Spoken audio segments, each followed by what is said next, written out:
rais wa Kenya na kiongozi wa chama chetu tunachokienzi cha ODM. Kwa majina mimi naitwa John Mamutsi.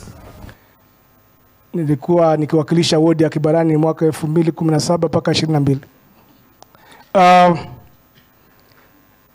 Viongozi ambao mko hapa, wanahabari na Wakenya kwa ujumla, wakati sisi tuliunda chama cha PAA, na malengo matatu muhimu. Lengo la kwanza, tulikuwa tunataka inclusivity katika ugawanyaji wa keki ya kitaifa.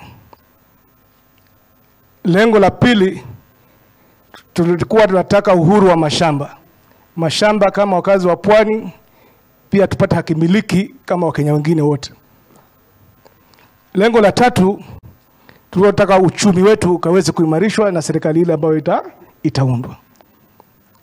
Cha kushangaza ni kwamba PAA ilivyoenda Kenya Kwanza, mambo ya inclusivity ilirushwa kwa dirisha ikapotea.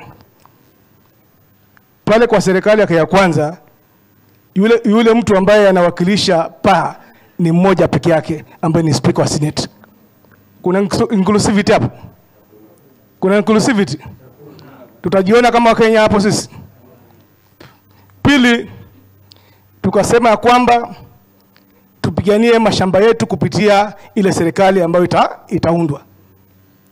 Juzi tu mliona pale Voi Mwatate manyumba yalivunjwa na serikali ya Kenya Kwanza. Sasa kama mimi mwanzilishi wa chama cha PAA na tumetengeneza serikali na watu wetu wanavunjiwa nyumba, nitakaa katika nyumba hiyo kweli mimi ambao watu wetu wadhulumiwa? Tatu, tukasema tunaunda PAA, tuungane na wenzetu tutengeneze serikali ili uchumi wetu kama pwani ukaweze kujumuishwa. Wakati ule wa kura ya 2022 Mheshimiwa Raila Odinga, wale jamaa wengine wa Kenya Kwanza walipiga vita. Wakasema Mheshimiwa Uhuru alichukua pote akapeleka Naivasha. Yule kiongozi wa Kenya Kwanza akasema akiingia atarudisha utendakazi wa bandari Mombasa. Juzi mmemsikia anataka kufungua mahali ya kuuza magari Naivasha. Naivasha ni Mombasa? Naivasha ni Mombasa? Si anahamisha tena poti Mombasa anapeleka Naivasha? Sasa huyu tumeona ametudanganya vya kutosha. Ndio maana tukaamua kwamba hatutangoja miaka yake 5 ndio tujiamulie. Ndio maana mwaka wa pili tumeamua tuungane na wewe baba Raila Amolo Odinga, tusaidiane ili 2027 wao na uongo wao tukawafurushe waende zao. Asanteni sana.